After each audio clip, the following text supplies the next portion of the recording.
C'est comme s'il était le premier. Qui se rappelle de l'affaire de Lapiro de Mbanga?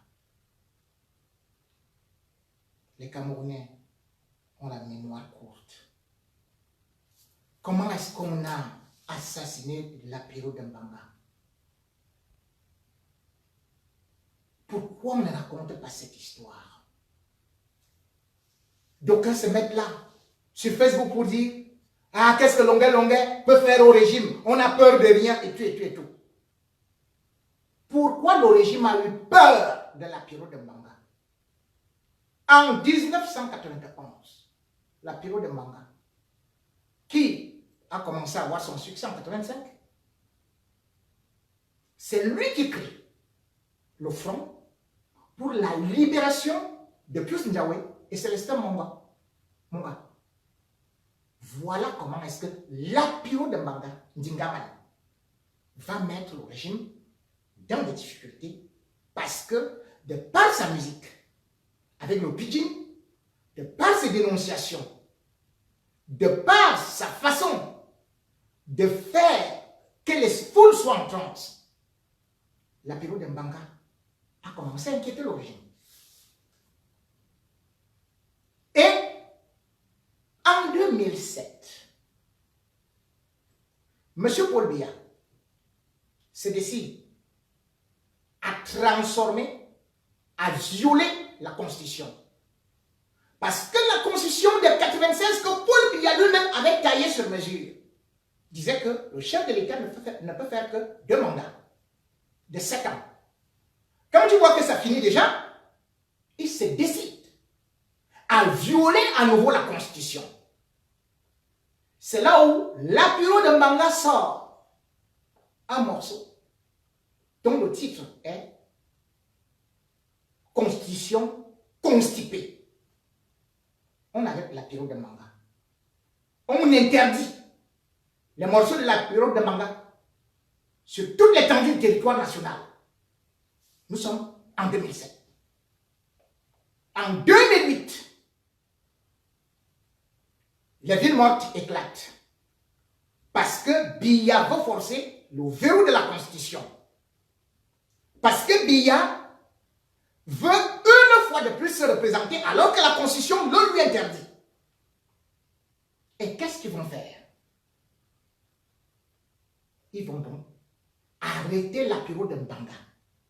Ils arrêtent Lapiro de Mbanga le 9 avril 2008. On l'enferme.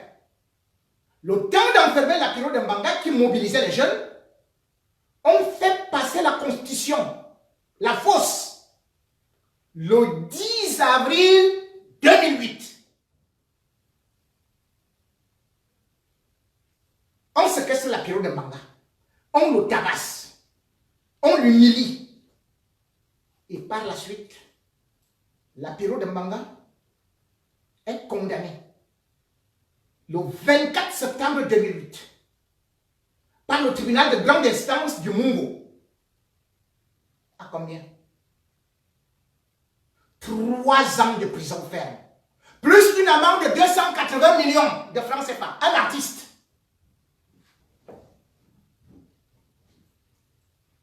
Voilà. On conduit Lapiro de Mbanga à la prison de Diobel. Lapiro reste à la prison de Diobel. Quand on voit que Lapiro veut déjà sortir, donc en 2011, on empoisonne Lapiro. Il commence à avoir des ballonnements. Il commence à avoir des vertiges. Et cela, on va dire, c'est la typhoïde.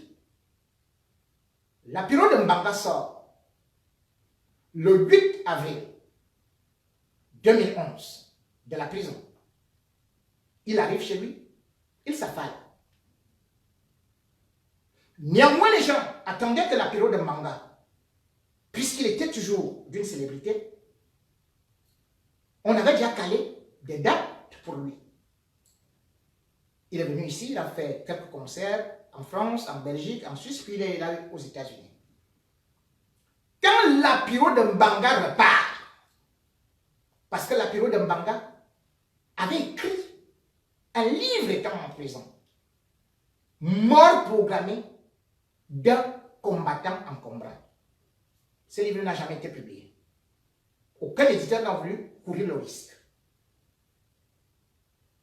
Lapiro arrive. On envoie Fauchile. Fauchile envoie ses policiers voir Lapiro. Que s'il continue, on va l'abattre. On invite Lapiro de Mbanga à Yaoundé. Nous sommes déjà en 2012. Lapiro de Mbanga arrive en 2012 en disant qu'on veut le dédommager. La transaction doit être faite par un certain Ekane Anissé, qui dit qu'il est opposant là, et Tchatou. Lapiro est logé à l'hôtel Montferry. Il attend 1 semaine, 2 semaines. Et après, il n'a plus rien à manger. Il est obligé de rentrer à Douala. Quelques temps après, le régime fait publier que Lapiro de Mbanga a pris 25 millions et que c'est Fauchile qui les lui a donné. Voilà comment est-ce qu'on a tué Lapiro. Le peu de gens qui avaient du crédit, les peu de gens qui lui accordaient du crédit, de la sympathie, ont cru qu'ils ont été trahis par Lapiro de Mbanga. Or, c'était un coup monté par le régime.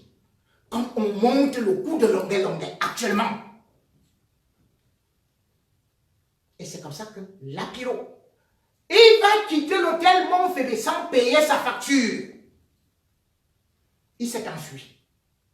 Quelqu'un qui avait, quand vous prétendez que vous lui avez donné 25 millions, où est parti cet argent? Pourquoi il est incapable de payer ne serait-ce qu'une facture? Entre-temps, Lapiro moisissait.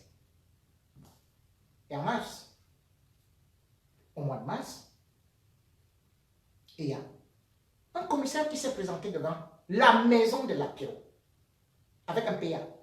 Il a tiré 3 coups de fusil en l'air pour dire que c'est comme ça qu'il allait tuer Lapiro. Raison pour laquelle Lapiro quitte le Cameroun avec sa femme et ses 5 enfants. Malgré tous les traitements qu'il a pu subir, Lapiro n'en pouvait plus. Lapiro est finalement mort le 14 mars, le 16 mars 2014. Avant de mourir. Moi, j'avais rencontré Lapiro ici à Paris. Peut-être 6-7 mois avant sa mort. Il me disait, c'est fini. Il m'avait dit, ce pays, je m'en vais me reposer. Il m'a dit qu'il ne pouvait plus tenir.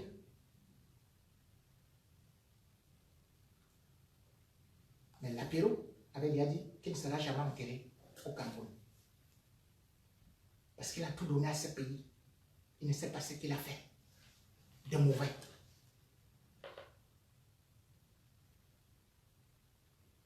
Tout juste parce qu'on reprochait à Lapiro d'être célèbre, d'avoir eu à supporter Ni John Fundi à une certaine période, on a décidé de l'éliminer. Voilà l'histoire de Lapiro. Il a été incinéré à Buffalo, à New York, le 28 mars 2014. Une grande mémoire de notre musique. Tué par ces sanguinaires, juste parce qu'il a voulu exprimer, il avait voulu exprimer son opinion.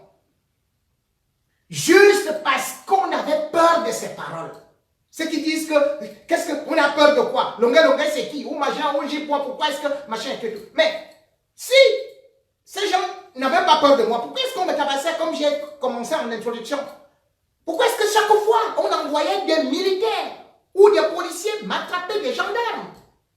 Comme en Colmesson, le jour où ils m'ont amené là-bas, c'était peut-être plus de 20 personnes qui marchaient sur moi.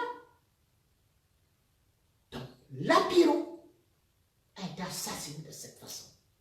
Vous voulez des exemples?